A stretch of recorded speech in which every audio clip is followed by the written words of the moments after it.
12장 요한계시록 12장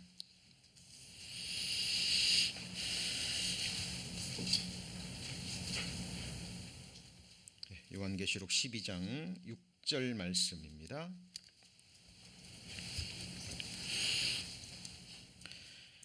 제가 봉독하겠습니다. 그 여자가 광야로 도망하매 거기서 1260일 동안 저를 양육하기 위하여 하나님의 예비하신 곳이 있더라. 오늘 제가 읽은 그 말씀에 이런 말씀이 기록되어 있죠. 여자, 이 여자가 누구죠? 이스라엘. 감사합니다. 이스라엘 사람들이 하나님이 예비하신 광야로 도망가 1260일 동안 양육을 받는다 라는 말씀이 기록되어 있는데요. 이 화면을 잠깐 보시면 여기서 우리가 좀 질문을 던져야 될 것이 있죠. 이 여자가 이스라엘 백성이라는 것은 우리가 밝히 배웠죠. 머리에 해를 입고 발 아래 달이 있고 12별의 면류관을 지닌 바로 이스라엘 민족을 의미합니다. 그렇다면 이 광야가 어디일까요? 1260일 이 동안이라는 것은 정확히 3년 반을 가리키죠. 그래서 그곳에서 이스라엘 백성들 하나님이 양육하기 위해서 그곳으로 이제 인도하신다는 말씀인데요. 이 말씀은 마태복음 24장에 기록된 바로 7년 환란 그 후반부에 일어날 일에 대한 예수님의 예언과 또 경고의 말씀이 있죠. 이 말씀과 깊이 연관이 되어 있는 겁니다. 이 말씀과 또 이제 읽은 요한계시록 12장 6절은 굉장히 긴밀하게 연결되어 있고요. 이 부분이 바르게 해석이 돼야 그 다음의 말씀들이 풀어집니다. 그리고 잘 따라오셔야 됩니다. 그러므로 너희가 선지자 다니엘의 말한 바 멸망에 가증한 것이 거룩한 곳에 선 것을 보거든. 그 다음에 뭐라 그랬죠? 읽는 자는 깨달을진저. 예수님이 직접 말씀하신 겁니다. 읽고 듣고 깨달으라는 겁니다. 무엇을 깨달아야 될까요? 그때 유대에 있는 자들은 어디로 도망가요? 산으로 도망갈지어다. 예수님은 산이라 그랬고 조금 전에는 광야라 그랬죠. 이게 똑같은 곳입니다. 이따 또 자료 화면을 보시고요. 그러면 여기서 가증한 것, 영어 성경에는 abomination이라고 그랬죠. 그리고 거룩한 것은 또 어디일까요? 가증한 것은 무엇이고 거룩한 곳은 어디일까요? 이것을 읽고 깨달으라는 사실입니다. 그리고 선지자 다니엘의 말한 바 그랬죠. 이 말씀은 예수님이 누구의 말씀을 인용하신 거예요? 다니엘이 성령의 감동을 하심을 받고 기록한 예언의 말씀을 예수님이 친히 인용하신 거죠. 그러면 이 말씀을 이해하시려면 다니엘이 말한 것을 배우셔야 되겠죠? 우리가 세 말씀을 찾아볼 겁니다. 그 중에서 이것이 제일 중요한 거죠. 그가 그랬습니다. 적그리스도입니다. 장차 많은 사람으로 더불어 이스라엘 민족을 중심으로 한 열방들과 함께 한 이레 동안 7년입니다. 7년 동안 언약을 굳게 정하겠고 미래의 일이죠. 그리고 그가 이레의 절반에, 그러니까 7년 환란은 중에 정확히 3년 반이 되면 뭘 금지하죠? 제사와 예물을 금지할 것이며, 그러니까 7년 환란 초반부에 제3성전이 세워지죠. 그리고 이스라엘 민족으로 하여금 다시 제사를 드리게끔 허락하는 거죠. 이 적그리스도가. 그런데 갑자기 언약을 깨트리고 3년 반 중간에 딱 되면 갑자기 제사와 예물을 금지해 볼 겁니다. 그리고 찬포하여 뭘 세운다고요? 미운 물건, abomination이죠. 그런데 주목해야 될 것이 뭘 의지해서요? 날개를 의지하여 설 것이며, 또 이미 정한 종말까지, 이미 종말이 정해졌어요. 황폐케 하는 자에게, 바로 적그리스도에게, 또 그의 모든 세력들에게 하나님의 진노가 쏟아질 겁니다. 자, 성도님들, 이 날개를 의지하여 설 것 하면은 생각나시는 말씀이 없으십니까? 이걸 깨달아야 된다는 거예요. 날개를 의지하여 설 것이다. 생각나시는 말씀 없어요? 바로 이 말씀이죠. 자, 하나님이 모세를 통해서 성막을 만들게 하실 때, 자, 그룹들은 그 날개를 높이 펴서 그 날개로 속죄소를 덮으며 그 얼굴을 서로에 대하여 속죄소를 향하게 하고, 자, 성막을 만들면서 지성소와 성소를 만드는데 성소 지성소에 지극히 거룩한 하나님의 임재이신 장소의 법궤를 만들고, 법궤 뚜껑 위에 이 그룹들, 천사죠, 날개를 높이 펴서 서로를 향하게 하라라고 말씀하십니다. 그 다음 말씀이 중요합니다. 자, 거기서 내가 너와 만나고, 어디서요? 거기서, 날개 사이에서, 거기서 하나님이 임재해 계셔서 거기에 피를 뿌리고 피를 보시고 용서해 주시고 그곳에서 교제를 하시고 그곳에서 말씀하시겠다는 거예요. 그러니까 하나님의 임재의 장소가 어디예요? 속죄소, 이 그룹의 날개 사이에 하나님 임재하시겠다는 거예요. 거기서 내가 이스라엘 자손을 위하여 내게 명할 모든 일을 내게 뭐예요? 이르리라. 바로 이 모습입니다. 이게 뭐죠? 지성소 위에 법궤 위에 그룹이 서로를 향해 있죠. 이게 그룹의 날개입니다. 자, 그럼 이 날개를 의지하여 뭐가 서요? 멸망에 가증한 것이 뭘 의지해서요? 날개를 의지해서 세워질 거라는 거예요. 어디예요? 지성소에. 그런데 이 자리가 누가 임재해 계시는 곳이야? 예, 그 자리에 적그리스도가 자기의 우상을 세우고 여기에 경배하지 않고 표를 받지 않는 자들을 모두 다 죽이는, 그것이 7년 환란에 시작된다는 거예요. 이게 다니엘이 미리 보고 기록하고, 그리고 예수님이 그 말씀을 인용하셔서 지금 우리에게 이 말씀을 주고 계시는 거예요. 깨달으셨습니까? 자, 지금 우리가 뭘 배우고 있는 거죠? 다니엘의 말한 바 멸망에 가증한 것, 이 적그리스도 우상이 어디예요? 거룩한 곳. 성소 중에서도 가장 거룩한 곳이 지성소이고, 지성소 위에 법궤 위 하나님이 임재해 계시는 곳, 여기서 죄 용서가 되기 때문에 은혜가 베풀어지는 곳, 그래서 시은좌라고도 하는 곳입니다. 대제사장이 1년에 한 번씩 짐승의 피를 가지고 어디다 뿌려요? 거기다 뿌리는 거예요. 그리고 하나님이 거기에 임재 계시면서 피를 보시고 이스라엘 백성들의 1년 동안 지은 죄를 용서하신 거죠. 그러면 예수님은 대제사장입니다. 자기 피를 가지고 하늘 성소에 들어가셔서 하늘의 시은자 위에 자기 피를 뿌리셨죠. 죄는 어디서 용서돼야 됩니까? 하나님 편에서 용서돼야 되는 거예요. 우리의 모든 죄는 하나님께 가 있습니다. 내가 누군가에게 죄를 짓죠. 그 죄는 하나님께 죄를 지은 거예요. 왜냐하면 내가 죄를 지은 대상이 누구의 사람이에요? 하나님이 지으셨고 하나님이 존귀 여기는 하나님의 사람입니다. 그래서 다윗이 고백했죠. 내가 주께만 범죄하여.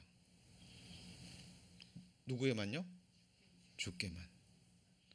우리아의 아내를 범하고 우리아를 죽였습니다. 직접적으로 우리아와 우리아의 아내에게 죄를 범한 것 같지만 다윗은 하나님께 죄를 범한 거예요. 나단 선지자가 얘기하죠. 네가 나를 멸시하여. 다윗이 그 죄를 범한 것은 누구를 멸시한 거예요? 하나님을. 그렇죠? 그래서 용서는, 죄는 하나님 편에서 해결돼야 되는 거예요. 하나님 임재의 장소입니다. 그런데 그곳에 멸망에 가증한 우상이 세워지는 거예요. 자, 이게 이제 다니엘서 아까 9장 27절 배웠죠. 다니엘서 11장 1절에 31절에 보시면 군대는 그의 편에 서서 성소 곧 견고한 곳을 더럽히며 매일 드리는 제사를 폐하며 멸망케 하는 미운 물건을 모하며 세울 것이며. 자, 그랬는데 자, 이거는 이중적인 예언의 말씀입니다. 이게 1차적으로는 자, 에피파네스 4세. 이 4세가요. 실제로 성전을 군대를 동원해서 침략하고 성전을 점령하고 거기에다가 자기가 섬기는 우상을 세워요. 그리고 돼지 피로 제사를 드리게 합니다. 그리고 유대인들은 돼지고기 안 먹죠. 제사장들 유대인들에게 강제로 돼지고기를 먹이는, 이걸 실제 역사 가운데 일어났던 일입니다. 이거는 적 그리스도가 나중에 행할 일의 그림자예요. 이 예언은 이중적인 의미입니다. 실제로 역사 가운데 한번 이 일이 일어났어요. 그리고 나중에 이제 적 그리스도가 실제로 매일 드리는 제사를 피하고 거기에다가 하나님 임재에 계시는 속죄소 위에 가증한 우상을 세우고 사람들로 하여금 거기서 경배하게 만들고, 그러지 않은 사람들은 몇이든지 다 죽게 하는 겁니다. 성경을 모르고 하는 사람들은요, 표받고 경배할 수밖에 없어요. 여러분, 지금 당장이라도요, 우리 성도님들 경제 활동을 못하게 하면 살 수 있습니까? 여러분, 이 사람에게 이 떡의 문제는요, 역사 가운데 너무 중요한 문제입니다. 역사를 보세요. 지금 우리가 이 순간에도요, 며칠 전에 그 이제 다큐멘터리를 제가 한번 본 적이 있습니다. 저 방글라데시에서 선박 해체 작업을 하는 사람들이에요. 한번 기회가 되면 한번 들어가서 보세요. 하루 $1를 벌기 위해서 목숨을 무릅쓰고 거기서 노동을 합니다. 근데 그 너무 힘들어요. 그 노동이. 하루에 몇 달러요? $2. 먹을 게 없으니까. 그래도 거기 온 사람들은 축복받은 사람이랍니다. 왜요? 지금 자기가 사는 동네에서는 굶어 죽으니까 10살짜리 12살짜리가 와가지고 거기서 그 기가 막힌 힘든 일을 합니다. 여러분, 떡의 문제는 중요한 문제예요. 그런데 표를 받지 않으면 매매를 못하게 해요. 경제활동 자체를 못하게 합니다. 이 하나님을 모르고 성경을 모르는 사람, 그동안 하나님을 찾지 않고 구원받지 않은 사람들은 표 받고 경배하죠. 그리고 떡을 얻을 겁니다. 자, 그리고 다니엘서 12장 11절에도 매일 드리는 제사를 피하며 멸망케 한 미운 물건을 세울 때부터 1290일을 지낼 것이요. 아까는 1260일이라고 그랬죠. 그죠? 후 3년 반이 시작되기 약 30일 전에 이것이 먼저 세워질 거라고 예언하는 겁니다. 그리고 이제 정확하게 3년 반이 딱 되면 그때부터 자기를 보여 하나님이라 하고 그때부터 핍박이 시작되는 거예요. 자, 가증한 것에 대한, 이게 이 그동안 뭐 성경학자들이 또 설교자들이 단상에서 잘못된 해석을 함으로 성경을 어그러지게, 이거는 그냥 지나가만 갑니다. 로마 황제 칼리큘라가요, 죄수상과 자신의 상을 세우려 했던 적이 있었어요. 이걸 이렇게 해석해 버리는 겁니다. AD 70년에 열심당원들의 성전 점령 사건 아시죠? 유명한 그 타이투스 장군이 예루살렘을 멸망시켰잖아요. 그죠? 그때 제사장 죽이며 제사를 방해한 사건, 이것으로 해석하는 사람도 있고, 그렇죠? 예루살렘 성을 회파하고 성전에 깃발을 꽂은 행위, 이런 것들로 인해서, 이런 잘못된 해석으로 인해서 이제 성경을 오해하게 만드는 거죠. 다 잘못된 해석입니다. 그러면 구체적으로 요한계시록 13장 14절에서 짐승 앞에서 받은 바 이적을 행함으로 땅에 거하는 자들을 뭐하며요? 미혹하며 땅에 거하는 자들에게 이르기를 칼에 상하였다가 살아난 짐승을 위하여 뭘 만들어요? 우상을 만들라. 이게 바로 멸망에 가증한 것입니다. 그리고 이것이 어디에 세워져요? 지성소 날개를 의지하여 법궤 위에 이 우상이 세워질 겁니다. 자, 그러면 정리됐죠? 그죠? 그리고 저가 권세를 받아 그 짐승의 우상에게 생기를 주어 그 짐승의 우상으로 말하게 하고 또 짐승의 우상에게 경배하지 아니하는 자는 몇이든지 다 어떻게 해요? 죽이게 하더라. 이런 일이 일어날 겁니다. 예. 자, 이 말씀과 연관되는 거예요. 이제 사도 바울이 저는 적그리스도죠. 대적하는 자라 범사에 일컫는 하나님이나 숭배함을 받는 자 위에 뛰어나 스스로를 높여서 하나님의 성전에 앉아서 자기를 보여 뭐라고요? 하나님이라 하느니라. 그러니까 지성소 하나님 임재해 계시는 그 장소에 자기 우상을 세우고, 그죠? 그리고 자기는 그 성전에 앉아서 자기를 보여 이제 누구라고요? 하나님이라 하느니라. 이게 바로 사탄, 타락한 천사죠. 이제 루시퍼라고 하는 천사장이 타락해서 사탄 마귀가 됐고 그를 따르는 약 3분의 1의 천사들이 악한 영들이 돼서 지금 역사하고 있는 겁니다. 여러분 눈에 보이지 않지만 이들은 실제하는 세력들이고 지금도 살아서 뭐하고 있습니까? 역사하고 있습니다. 자, 이제 그렇다면 여기서 우리가 이 천사가 타락한 천사장이 타락해서 사탄 마귀가 됐잖아요. 그렇죠? 자, 성경은 그들의 기원에 대해서 어떻게 말하는지 한번 살펴보고자 합니다. 자, 시편 103편 20절에 능력이 있어 여호와의 말씀을 이루며 말씀의 소리를 듣는 너희 천사여 여호와를 성축하라. 자, 능력이 있습니다. 그리고 여호와를 봉사하여 그 뜻을 행하는 모든 천군이여 그랬죠. 여호와를 송축하라. 여호와의 지으심을 받고 그 다스리는 모든 곳에 있는 너희여 여호와를 송축하라 그랬죠. 그러니까 하나님이 천사들을 만든 이유와 목적이 뭐예요? 여호와의 말씀을 이루며 듣고 여호와를 뭐하죠? 봉사하고 뜻을 행하는 영적인 존재지만 기억하십시오. 자유의지도 있고 인격을 가지고 있지만 하나님의 형상은 아니고 하나님의 사랑의 대상은 아니에요. 이게 성경에서 말하는 천사론의 가장 중요한 부분입니다. 자, 그리고 히브리서 1장 14절에 모든 천사들은 부리는 뭐예요?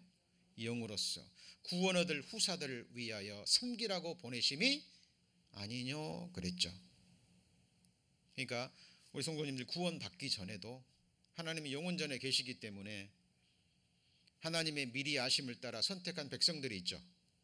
그렇죠? 예. 그래서 거듭나기 전에도 하나님이 보낸 천사들이 우리 성도님들을 보호하셨고 구원받은 이후에는요 더더욱 함께 있습니다. 지금 이 자리에 우리 성도님들 한 분 한 분에게 얼마의 천사들이 단수는 아니에요. 얼마의 천사들이 함께 지키고 보호하고 있는지 모릅니다. 그러나 실제로 있어요. 자, 이 육신의 노로는 보여 안 보여요? 안 보입니다. 근데 영안을 열어서 보십시오. 지금 제 소리를 이 천사들이 들을까요? 못 들을까요? 듣고 있습니다. 그리고 맞습니다. 그럴 겁니다.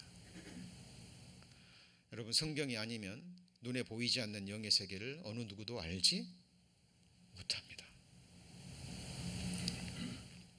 열왕기하 6장에 엘리사의 이야기 알죠? 도단성에 아람 군대들이 에워싸버립니다. 종이 일어나서 보니까 아람 군대만 보이는 거예요. 아 주여 큰일 났습니다. 우리 다 죽었습니다. 두려워 떱니다. 엘리사가 기도하죠.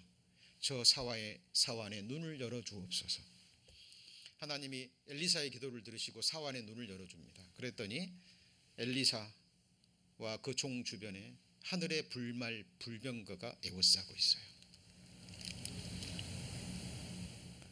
여러분 눈에 보이는 것이 다가 아닙니다. 삼가 이 소자 중에 하나도 없인 여기지 말라. 너희에게 말하노니 저희 천사들이 하늘에서 하늘에 계신 내 아버지의 얼굴을 항상 비옵느니라. 예수님이 거짓말하셨을까요? 없는 얘기 꾸며내셨을까요? 내가 볼 때 아무리 작은 존재라 할지라도 하나님의 천사들이 늘 보호하고 있어요. 그리고 부지런히 하늘을 오르내리면서 하나님의 명을 수행하고 있습니다. 하나님이 이런 천사들을 만드셨어요. 셀 수 없는 천만천군 천사라고 말씀했습니다. 천만천군이라는 건 셀 수 없다라는 거예요. 그런데 하나님이 너무나 큰 지혜와 능력을 주셨어요. 왜? 전지전능하신 하나님을 봉사해야 되고 그 하나님의 귀한 백성들을 영원히 섬겨야 될 존재이기 때문에 하나님 다음 가는 능력과 지혜를 주셨습니다. 그리고 섬기는 것이 로봇처럼 지은 것이 아니라 그들도 자유의지가 있어서 자원함으로 기쁨으로 감사함으로 섬길 수 있도록 자유의지를 주셨어요. 근데 그 중에 루시퍼라는 천사장, 에스겔 28장에 보면 자세히 나옵니다. 그 루시퍼라는 천사장이 그 중에서도 가장 뛰어나고 아름다웠던 것 같아요. 그런데 그가 자기 지위를 지키지 아니하고, 지위, 하나님이 천사에게 준 지위가 있죠. 그렇죠? 특히 천사장은 그 자기에게 주어진 천사들을 다스리면서 또 하나님의 일을 행하는 그런 영적 존재들인데, 자기 처소를 떠난 천사들을 큰 날의 심판과 심판까지 영원한 결박으로 흑암에 가두셨으며 그랬죠. 그들의 영원한 운명이 여기 결정돼서 기록되어 있습니다. 자, 구체적으로 말씀드리면, 너 아침의 아들 계명성이요. 이 계명성은 제가 몇 달 전인가 설명 자세히 드렸습니다. 자, 어찌 그 하늘에서 떨어졌으며 열국을 엎은 자의 어찌 그리 땅에 찍혔는고. 자, 내가 네 마음에 이르기를 내가 하늘에 올라 하나님의 뭇별 위에 나의 뭘 높여요? 보좌를 높이리라. 내가 북극 지폐의 산 위에 좌정하리라. 가장 높은 구름에 올라, 같이 읽습니다. 지극히 높은 자와 비기리라. 지극히 높은 자가 누구예요? 하나님입니다. 이 루시퍼는 아는 거예요. 하나님보다 높이 될 수는 없어요. 그런데 하나님과 같이 되는 자리가 보입니다. 그 자리에 올라갈 사람이 누굴까요? 존재가 하나님의 형상대로 지음받은 사람들입니다. 다만 하나님의 말씀에 철저히 순종함으로, 하나님의 말씀에 순종함으로 하나님과 같이 되는 자리에 오를 그 존재가, 하나님이 정한 존재가 하나님의 형상대로 지음받은 사람이에요. 아담이 하나님 말씀에 순종했더라면, 사탄의 말을 거절하고 하나님 말씀에 순종했더라면 아담은 바로 하나님과 같이 되는 지극히 높은 자리에 오르는 거예요. 여러분, 피조물 중에 정말 존귀한 존재, 우리 성도님들을 하나님이 누구 형상대로 창조했어요? 하나님의 형상대로. 한 영혼을 구원하기 위해 독생자를 죽이셨습니다. 그리고 지금 하나님이 하시는 일이 뭐예요? 우리 안에 뭘 이루어요? 같이 해보시죠. 그리스도의 형상. 너희 속에 그리스도의 형상이 이루기까지. 이 몸은 누구 몸처럼 만들어요? 그리스도의 영광의 부활의 몸처럼. 맞습니까? 여러분, 성경을 통해서 우리 성도님 한 분 한 분의 정체성을 보셔야 돼요. 우리는 그만큼 존귀한 존재입니다. 하나님의 형상대로 창조했고 한 사람을 구원하기 위해서 독생자 예수 그리스도, 하나님의 본체 되시는 예수 그리스도를 십자가에 죽이셨고, 구원받은 이후에 우리 안에 그리스도의 형상을 이루어 가시고 이 몸도 영광의 부활의 몸처럼 만드시고 우리 성도님들을 앉히시는 장소가 어디예요? 같이 해보시죠. 하나님의 보좌. 이거 교만한 게 아니에요. 하나님이 정하셨어요. 단 조건이 있습니다. 하나님 앞에 철저한 뭐예요? 순종입니다. 여러분 부모 자식 간에 아무리 사랑하고 친해도 넘지 말아야 할 선이 있죠. 맞습니까? 남편과 아내도 마찬가지고 스승과 제자에도 마찬가지입니다. 이게 하나님이 세우신 질서예요. 질서. 여러분 하나님은 우리의 존재의 근원이시죠. 맞습니까? 우리가 지금 누구를 의지하여 이렇게 살고 있죠? 우리가 하나님을 의지하여 살며 기동하며 있습니다. 어젯밤 잘 주무셨다면 하나님이 재워주신 거예요. 아침에 건강하게 일어나셨다면 하나님이 깨워주신 겁니다. 하나님이 이 예배 장소에 나오실 마음을 주지 않으면 못 나와요. 모든 것이 하나님으로부터 주어집니다. 하나님이 주지 않으면 사람은 아무것도 받을 수 없는 그런 존재입니다. 이 루시퍼가 생각해 보셔야 돼요. 얼마나 능력이 많았으면, 얼마나 지혜가 뛰어났으면 전지전능하신 하나님과 전쟁을 일으키려 했을까요? 또 하나, 하나님과 같이 되는 이 영광스러운 자리가 얼마나 탐이 났으면 그가 원했던 것은 바로 이 보좌입니다. 뭐예요? 앉아서 경배받기를 원하는 거예요. 스스로 높이고 자존하고. 그래서 사탄이 하는 일은요, 계속 사람들의 마음을 높입니다. 교만하게 만드는 거예요. 그죠? 그래서 다른 사람보다 뛰어나고 다른 사람에게 존경받고 다른 사람 위에서 군림하고 다른 사람들을 다스리고 통치하고 거기서 기쁨과 삶의 어떤 만족을 느끼는 그가 바로 자기 지위를 벗어나서 타락한 이게 천사, 사탄, 마귀가 된 거고 그리고 약 3분의 1의 천사들이 누구와 함께해요? 루시퍼와 함께합니다. 그리고 그들은 영원한 대적이에요. 한번 대적하고 전쟁에 패한 이후 압니다. 그들은 자기들에게는 영원한 멸망이 작정됐다라는 것들. 그들은 용서의 대상이 아니에요. 그러나 하나님이 그들을 사용하십니다. 도구로. 뭐로 사용하신다고요? 도구로.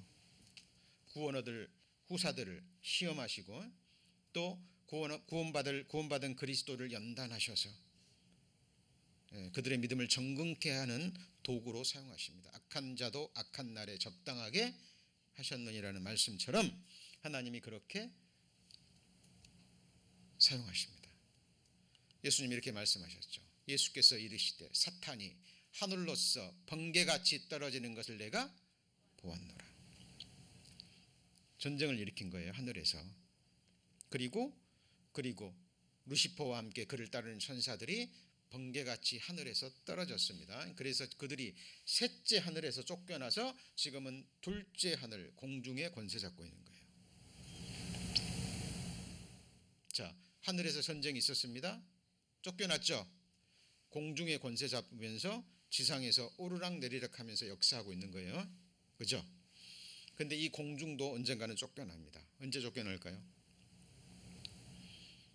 예수님이 공중 재림하시고 우리가 들림 받을 때 이 장소에서도 쫓겨나서 이제 땅으로 내려옵니다.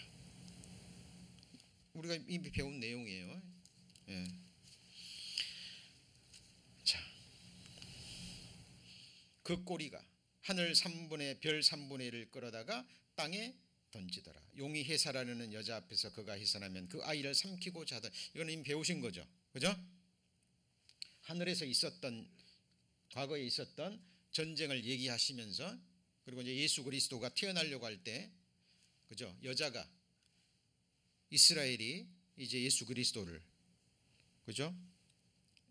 마리아를 통해서 또 그의 양아버지 요셉 통해서 전부 다 다윗의 후손이에요. 통해서 예수님이 태어나면 그 아이를 삼키고 하시자 했죠. 헤롯 왕을 통해서. 맞습니까? 바로 그 이야기입니다.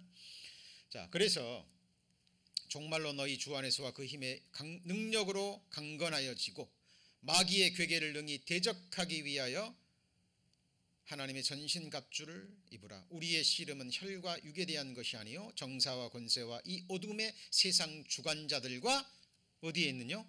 하늘에 있는 악의 영들에게 대함이라. 이 하늘은 셋째 하늘이 아니에요. 이미 쫓겨났고 공중에 악의 영들이 지금 이 세상을 열방을 주무르고 다스리고 있습니다.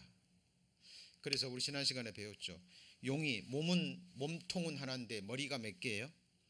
7개라는 것은 세상 역사 가운데 애굽부터 애굽, 아수르, 바벨론, 페르시아, 헬라, 그 다음에 로마, 그죠? 그리고 적그리스도 마지막 나라는 로마가 부활한 나라입니다. 그래서 이 짐승은 이 짐승의 모습이 사자, 곰, 표범의 모습을 다 가지고 있죠. 그러니까 과거 이 세상을 지배했던 그 나라들의 모든 특성을 다 가지고 있는 가장 강한 나라입니다. 알렉산더도 세상을 지배했지만 100% 다 통치하지는 못했죠. 로마도 마찬가지였습니다. 그러나 그리스도는요, 빠짐없이 온 세상 모든 열방을 한 손아귀에 쥐게 될 겁니다. 자, 그 이야기입니다. 자, 그래서 그때 너희가 그 가운데서 행하여 이 세상 풍속을 쫓고, 그 다음에 여기 뭐라 그랬죠? 공중의 권세 잡은 자. 아까 하늘이라 그랬죠. 근데 여기는 뭐예요? 공중의 권세 잡은 자. 따랐으니 지금 곧 불순종의 아들들 가운데 역사하는 뭐예요? 영이라. 영은 살과 뼈가 없습니다. 보이지 않아요. 그러나 실제하는 존재입니다. 우리 성도님들의 영혼도 보이지 않는 존재예요. 이 육신은 7, 80에 살아가는 동안에 잠시 머무를 같이 해보시죠. 장막, 이걸 욥기서에 보면 같이 해보시죠. 흙집은 무너져요, 안 무너져요? 무너집니다. 흙집이 무너지면 집안에 살고 있는 나의 실체, 하나님의 형상대로 지음받은 영혼은 이 안에 살 수 있어요, 없어요? 없습니다. 나가는 거예요. 제 아버님 돌아가셨을 때요, 임종은 못 받습니다. 제가 이제 학교에 근무하고 있는데 아버님의 임종 소식을 듣고 이제 불이 나게 갔는데 뵙지는 못했어요. 어머니가 오시면서 막둥아, 저 평풍 뒤에 너희 아버지 계시다. 가서 한번 만져봐라 그러시더라고요. 뇌졸중으로 쓰러져셔가지고 한 3년 가까이 고생하셨거든요. 제가 찾아뵐 때는 말이 어눌해도 한쪽 손은 움직이시니까 제 손을 잡고 막둥아라고 부르셨어요. 발음은 안 되셨지만 따뜻했습니다.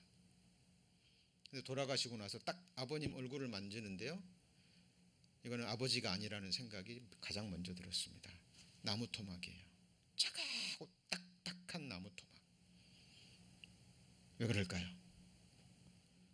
잠시 흙집에 사셨던 아버님의 영혼이 몸 밖을 빠져나간 겁니다. 여러분, 우리의 신앙생활은 그 마지막을 바라보셔야 돼요. 마지막을.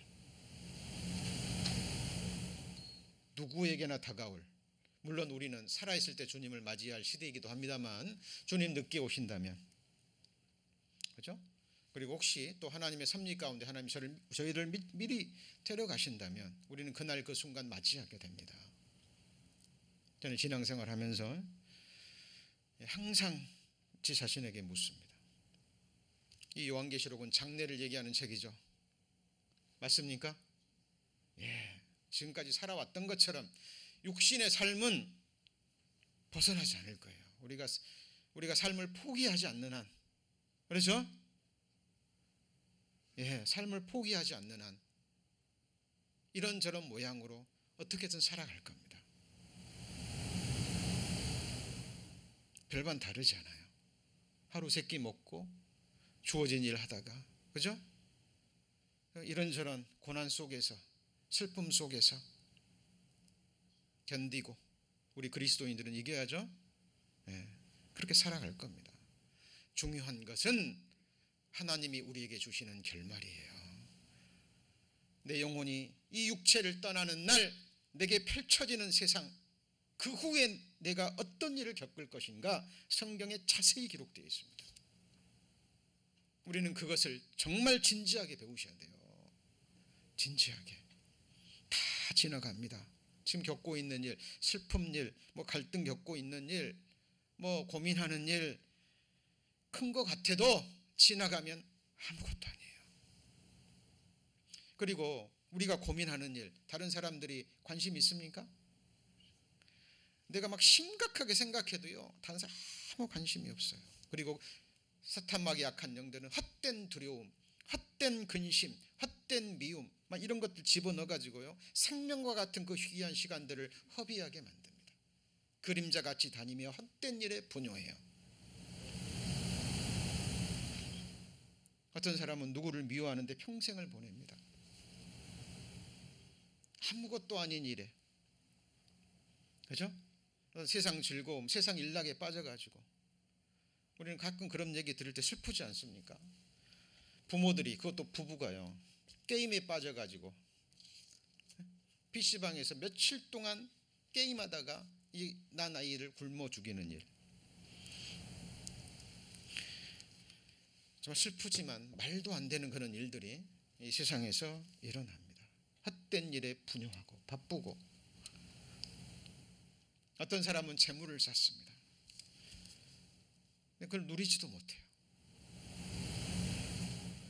여러분, 중요한 것은 저와 여러분의 장래입니다. 이 존재들을 정확하게 아셔야 됩니다. 정확하게 아셔야 돼요. 자, 지금까지 배운 말씀 이제 중간 정리를 한번 합니다. 너희가 선지자 다니엘의 말한 바 멸망에 가증한 것 그랬죠. 거룩한 것에 선 것을 보거든 읽는 자는 깨달을진저. 깨달으셨죠? 그렇죠. 네, 그러면 이제 배워야 될 것이, 그때 유대에 있는 자는 어디로 도망가요? 산으로. 예수님은 요한계시록에서는 뭘로요? 광야로. 그럼 이곳이 어디냐 그 말이에요. 자, 에돔에서 오며 홍의를 입고, 어디에서요? 보스라에서 오는 자가 누구냐? 화려한 의복 큰 능력으로 걷는 자가 누구냐? 그는 내니 하나님이다 그 말이죠. 의를 말하는 자요, 구원하기에 능한 자라. 어찌하여 내 의복이 붉으며 내 옷이 포도주 틀을 밟은 자 같으뇨? 자, 물어보면 이렇게 대답한다 그 말이죠. 만민 중에 나와 함께한 자가 없이 내가 홀로 포도주 틀을 밟았는데, 내가 노함을 인하여 무리를 밟았고 분함을 인하여 짓밟았으므로 그들의 선열이 내 옷에 뛰어 내 의복을 다 더럽혔으니 이는 내 원수 갚는 날이 내 마음에 있고 내 구속할 해가 왔으나. 이게 무슨 말이냐면, 하나님이 7년 환난을 주시는 것도 어때요? 이제 그들에게 마지막, 땅에 거하는 자들에게 마지막 기회를 주시는 거죠. 근데 끝까지 거절합니다. 그리고 7년 환난 동안에 구속받은 사람들을 이 사람들이 핍박해서 계속 죽이려 하죠. 하나님이 말씀하신 대로 이 보스라라는 곳에, 광야 이 도피처로 도망갑니다. 근데 그곳에서 쫓아와서 죽이려 하는 거예요. 그때 하나님이 이제 그곳에 거하시고 그를 보호하시다가, 그죠? 이제 마지막, 하나님이 마지막 전쟁으로, 아마겟돈 전쟁으로 이 세상 모든 나라들을 멸망시키고 그들을 구원하는 날입니다. 여기 보스라라는 지역에 나오죠. 자, 이게 옛날에 에돔 지방의 수도입니다. 여기가 보스라예요. 여기 어디예요? 보스라, 에돔 지역입니다. 자, 유대에 있는 자들은 이리로 도망가라. 멀리 있는 사람들은 도망갈 기회도 없을 겁니다. 자, 이스라엘 민족들을 중심으로 해서 또 이방인이지만 구원받고 하나님의 말씀을 믿고 이곳으로 도망간 사람들도 있겠죠. 맞죠? 그들은 하나님의 특별한 보호 속에서 보호받는 거예요. 자, 이스라엘 백성들이 광야에서 40년 동안 아무것도 없었습니다. 하늘에서는 비도 내리지 않죠. 농사도 지을 수 없죠. 그런데 그들을 200만 명이 넘는 사람들을 40년 동안 먹이 살리시고 양육하셨죠. 맞죠? 하나님의 특별한 은혜로 3년 반 동안 이 사람들은 양육을 받고 보호를 받을 겁니다. 그리고 이 사람들이 육체를 입고 이 땅에 세워지는 천년 왕국에 들어가는 거예요. 자, 이곳이 보스라입니다. 보스라. 사진으로 보니까 뭐죠? 광야이면서 뭐예요? 광야이면서 산입니다. 자, 하나님은 세미하신 분입니다. 정말 세미하신 분이에요. 그래서 시대에 따라서 때를 따라 하나님을 찾고 하나님을 구하는 자들에게 하나님이 피난처, 도피처를 항상 허락하십니다. 자, 여기서 우리가 질문을 한 가지 던지셔야 됩니다. 이게 무슨 질문이냐면, 자, 방금 말씀드리는 것은 이제 예비처가 보수라는 성경적인 근거에 대해서 살펴봤습니다. 자, 그렇다면 여기서 우리가 질문을 던져야 할 게 뭐냐면, 요한계시록 중에 4장부터 그죠? 4장부터 19장 전반까지는 땅에 일어날 일들입니다. 그때 우리는 이 세상에 있어요, 없어요? 있어요, 없어요? 없습니다. 그러니까 구원받은 그리스도인들은 이미 들릴받고 하늘에 있고, 4장부터 3장까지는 우리 구원받은 그리스도인들 해당돼요. 그리고 19장 후반부터 끝까지는 우리의 그리스도인들의 마지막 결말, 영원한 운명이 기록되어 있습니다. 그러나 7년 한 날 땅에 일어날 일에는 우리하고 상관이 없어요. 우리 구원받은 그리스도는 보수라 몰라도 돼요. 왜요? 그때 우리 이 땅에 없기 때문에. 그럼에도 불구하고 우리는 이 요한계시록을 자세히 배워야 됩니다. 이유가 무엇일까요? 자, 첫 번째 이유가 뭐냐면 우리가 들림받은 동시에 이 땅에서 7년 환란이 일어나잖아요. 그렇죠? 요한계시록과 이 성경을 자세히 배우잖아요. 그러면 하나님의 예언의 말씀이 얼마나 정밀한지 알 수 있어요. 성경이 사실이라는 것, 이 성경이 도저히 사람의 생각에서 나올 수 없는 진리의 말씀이라는 결정적인 증거들을 맞이하게 됩니다. 그리고 이 땅에 거하는 자들에게 임하는 환란을 보면 우리가 받은 구원이 얼마나 큰 것인가를 알게 돼요. 그죠? 이것이 첫 번째 이유입니다. 그리고 두 번째 이유는요, 아까 그랬죠. 요한계시록에는 모든 것의 결말이 기록되어 있다 그랬죠. 예수를 믿지 않는, 구원받지 못한 자들에게 임할 이 땅의 환난과 함께, 그리고 지금도 우리를 괴롭히고 있는 사탄 마귀와 악한 영들의 마지막 결말이 기록되어 있는 책이에요. 우리는 거기서 사탄의 마지막 운명을 보면서 우리는 힘을 얻을 수 있습니다. 그렇죠? 그리고 사도 바울이 말하는 것처럼 하나님께서 속히 사탄을, 평강의 하나님이 속히 사탄을 너희 어디 안에요? 발 아래 밟게 하시리라 그랬죠. 그죠? 지금은 우리를 괴롭힙니다. 지금 강력하게 역사하는 것 같지만 나중에 하나님과 함께 우리가 그들을 철장을 가지고 우리 발 아래 깨트릴 겁니다. 예수님의 십자가의 승리를 우리 발 아래 확인하게 될 거예요. 사탄 마귀 악한 영들의 역사를 두려워하지 마십시오. 근데 중요한 것은 택하신 자들도 말씀에 깨어있지 않으면 미혹 당합니다. 자, 그리고 또 하나, 세 번째 이유는요, 이 마지막 시대일수록 이단 교리들이 요한계시록을 통해서 공격해와요. 그죠? 그래서 우리가 말씀을 바르게 배우지 않으면, 요한계시록을 배워본 적이 없거든요. 그죠? 교회에서는 어려우니까, 잘못 해석하면 안 되니까, 요한계시록 몰라도 구원받는 데는 지장 없으니까 말씀을 가르치지 않습니다. 궁금한데, 알고 싶은데, 이단 교리들이 이렇게 다가오서 그럴듯하게 이 말씀을 짜맞춰서 설명하면 혹 하는 거예요. 넘어가 버립니다. 그래서 우리는 말씀에 깨어 있어야 되는 거예요. 정확하게. 그리고 요한계시록 한번 보시죠. 요한계시록 3장입니다.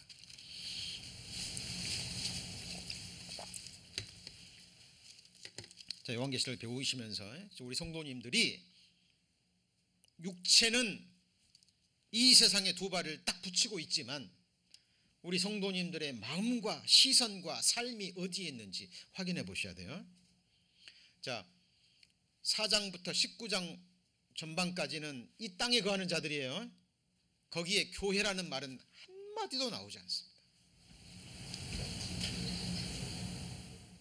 왜요? 교회는 이미 틀림 받았기 때문에 안 나와요. 그리고 환난 시대에 구원받은 그리스도인들을 교회라지 하지 않고 성도라고만 해요. 그냥.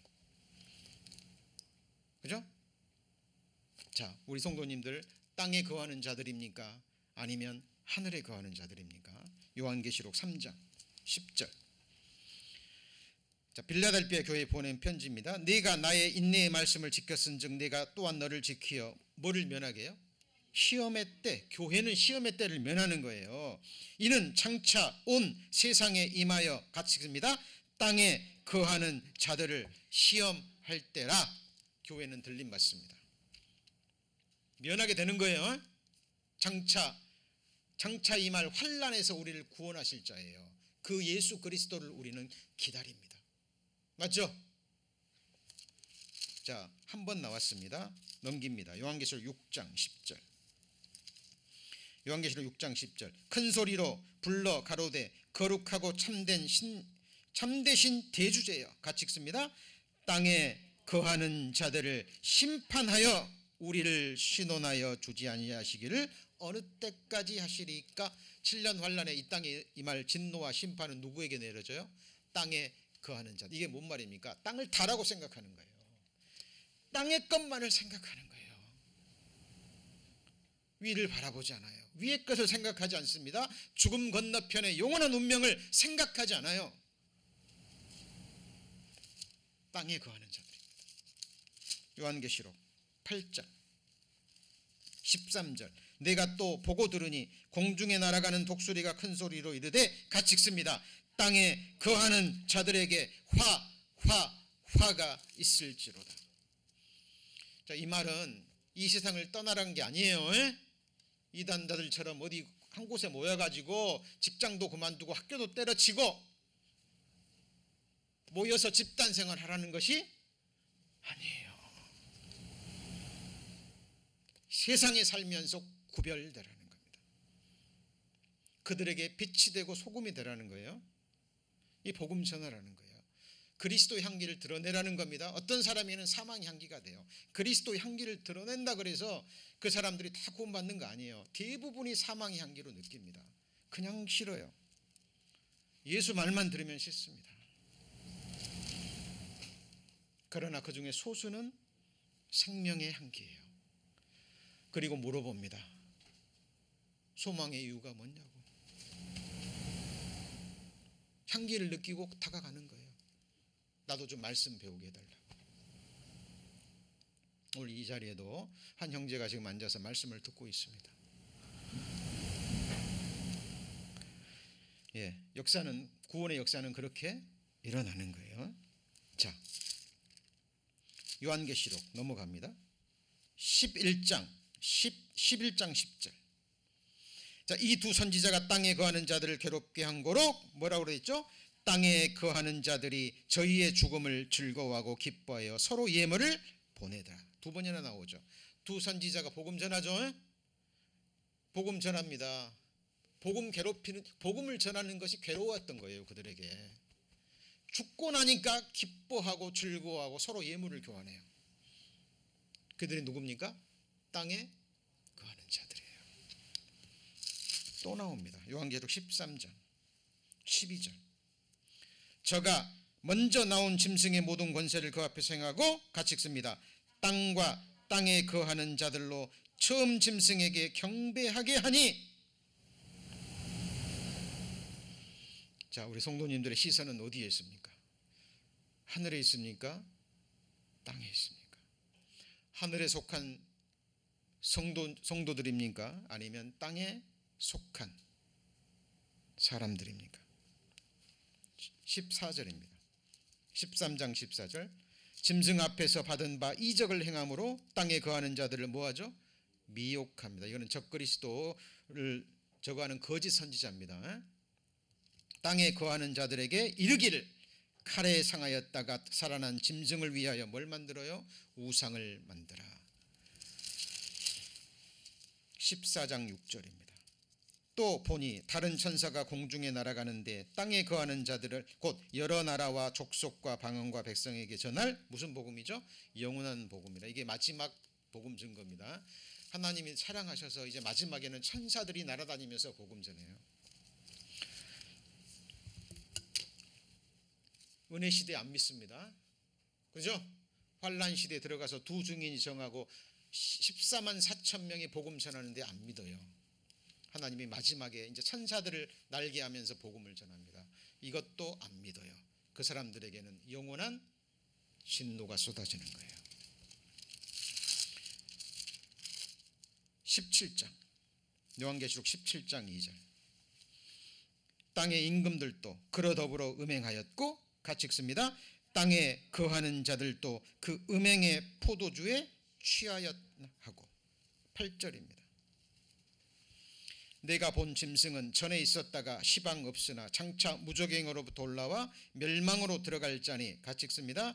땅에 거하는 자들로서 창세 이후로 생명책에 농명되지 못한 자들이 이전에 있었다가 시방 없으나 장차 나올 짐승을 보고 기이 여기더라. 그리고 경배하고 섬기는 거예요. 왜요? 이 사람이 육신의 빵과 물을 주니까. 그리고 짐승의 표를 받고 영원한 불못으로 함께 떨어지는 겁니다. 자, 오늘 배운 말씀은 너무 중요한 내용입니다. 너무 중요한 내용이에요. 우리는 그 땅에 거하지 않습니다. 자, 그러나 우리 가족들에게 혹시라도 그죠? 지금 복음을 거절하는 가족들이 있으시다면 이 말씀은 꼭 전해주시고 물론 그 전에 구원받을 수 있도록 힘쓰셔야 될 겁니다. 네. 우리와 직접적인 상관은 없지만 하나님이 얼마나 세미하시고 정미하시고 마지막까지 한 영혼이라도 구원하시기 위해서 하나님이 오래 참으시고 행하시는 역사들을 볼 수 있습니다. 그러나 지금은 은혜 시대입니다. 어렵지 않아요. 그냥 우리가 얼마나 죄성을 가진 연약하고 허물 많은 존재인지 깨닫고 회개하고 영원한 속죄의 복음 믿으시면 됩니다. 그리고 하나님이 세상을 이처럼 사랑하사 독생자를 주셨으니 이는 누구를 믿는 자마다요? 저를 믿는 자마다 멸망치 않고 영생을 얻게 하려 하심이라. 우리 믿음의 대상은 누구예요? 예수 그리스도입니다. 그리고 믿음의 내용을 들어가면 구체적으로 들어가면 그 예수님이 우리 죄를 용서하신 것을 믿는 거죠. 맞습니까? 그리고 이 세상에 있는 동안에도 우리를 지키시고 보호하실 것을 믿는 겁니다. 맞죠? 그리고 이 썩어질 몸까지 이제는 영광스러운 다시는 아프지도 않고 죽지도 않고 죄를 짓지도 않을 예수님의 영광의 몸처럼 부활시켜 주시고 변화시킬 것을 믿죠. 맞습니까? 약속하신 그 영원한 나라 새하늘과 새 땅에서 하나님의 백성들과 함께 영원히 서로 사랑하고 서로 섬기고 지금처럼 하늘 천상에서 천만 천군 천사들과 함께 하나님께 영원히 예배하는 그 복된 삶을 살게 해주실 것도 믿죠. 우리의 믿음의 대상은 오직 누구죠? 예수 그리스도. 우리는 그를 믿는 겁니다. 그가 행하셨고 지금도 행하고 계시고 앞으로 행하실 것을 믿는 거예요. 그리고 주일은 주의 첫날입니다. 주의 첫날입니다. 우리가 주의 첫날을 하나님께, 주의 첫날은 월요일이 아닌 거 아시죠? 일요일이 주의 첫날이에요. 주의 첫날을 하나님께 드림으로 시작하는 겁니다. 예배는 주일 예배 끝나고 끝이 아니라 우리가 주일 예배 때 받은 은혜와 힘으로 이제 우리에게 주어질 일주일을 삶으로 하나님께 예배를 드리겠습니다 라는 우리의 또 각오를 다지는 날이기도 합니다. 저는 주의 첫날 우리 성도님들이 이렇게 건강한 몸으로 교회 앞에 주님 앞에 예배드리기위해서 나오는 모습을 볼 때마다 너무너무 감사합니다. 이것보다 더 큰 기쁨과 감사함이 없어요. 주님 언제 오실지는 아무도 모릅니다. 그러나 가까운 것만은 사실이에요. 지금 세상에서 곳곳에 지금 재난들이 일어나고 있죠. 그죠? 뭐 스리랑카 이런 데서는요, 지금 그 국가에서 그 뭐죠? 비료를 쓰지 않고 화학 비료를 쓰지 않고 자연 비료를 쓰겠다고 한순간에 그걸 공언했는데요. 이게 완전히 실패해가지고 이제 기근 속에 들어갔습니다. 전쟁까지 겹쳐가지고.